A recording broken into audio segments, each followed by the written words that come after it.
because she has not responded to all of my prior ones. Actually, I don't even want her to see the letter. So can you give me back that parcel? Don't tie it to the Raven's foot, please. Thank you. I have one last item I'd love to enjoy with all of you. A dragon's egg. Rhaenyra thought she was the only one who could hatch a dragon's egg. Well, I found this out back recently, and I realized Vhagar had a baby, and I can't wait to see who's inside. So we're going to crack open this dragon's egg, because I think we've been incubating it for years now under the fires, and it's time to see our baby dragon. Oh, aren't we so excited? So let's open up this dragon egg, and then we'll really have something to celebrate, won't we?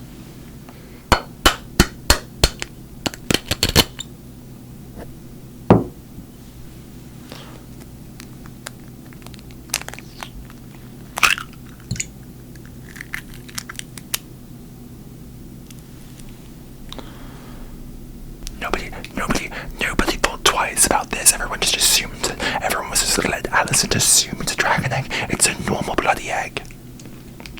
Whatever. Let's put that away before I get salmonella. Thank you all so much for watching, and thank you to W Magazine for having me. I hope you had a lovely time, and I'll see you very soon. Okay, that was actually, I'm gonna be honest, some of these videos are mentally and emotionally challenging. However, I think I've cracked the code, because that was actually so quick. I got it done fast. I thought it was easy. My recording device keeps stopping, and even with that technical difficulty, I still think we got that done pretty well. Poor Alicent, her wig is kind of busted. I tried to pack it on a trip to Spain to record videos in where they shot King's Landing. Ended up not packing it, ended up not going to that part of Spain, so win-win loss, because in packing I really disrupted that wig's natural integrity. Okay, thank you so much for watching. I really sincerely appreciate your likes, your views, your comments, and I know I keep saying this and drilling it into your heads, but I am so genuinely grateful. I have been making content forever, and nothing has felt more right and more fun, and I feel like the response I'm seeing matches my freak, which is crazy, so I'm very, very, very grateful, and I'll see you next week with more videos. I'm gonna have to fish out a lot of eggshells, but I'm still going to use that egg because I'm not a food waster. I can't waste food, and that makes me sick to think about, so it's going to be scrambled eggs for lunch. Also, do we like the new dress? Because I was getting tired of seeing people say I look like Fiona from Shrek. But then I put on this dress and put on the wig, and I was like, oh, and now I'm serving Ariel from The Little Mermaid down boots. But my boyfriend is creating yet another Alicent wig with a darker red hair color to properly match the show and to avoid those comparisons going forward. I'm going to be trapped in this dress now for at least 2 hours because it's sealed tight on my back. I'm not a women's extra large, shockingly. I'm a 6'3" man. Alright, this time I'm actually going to go now. Bye.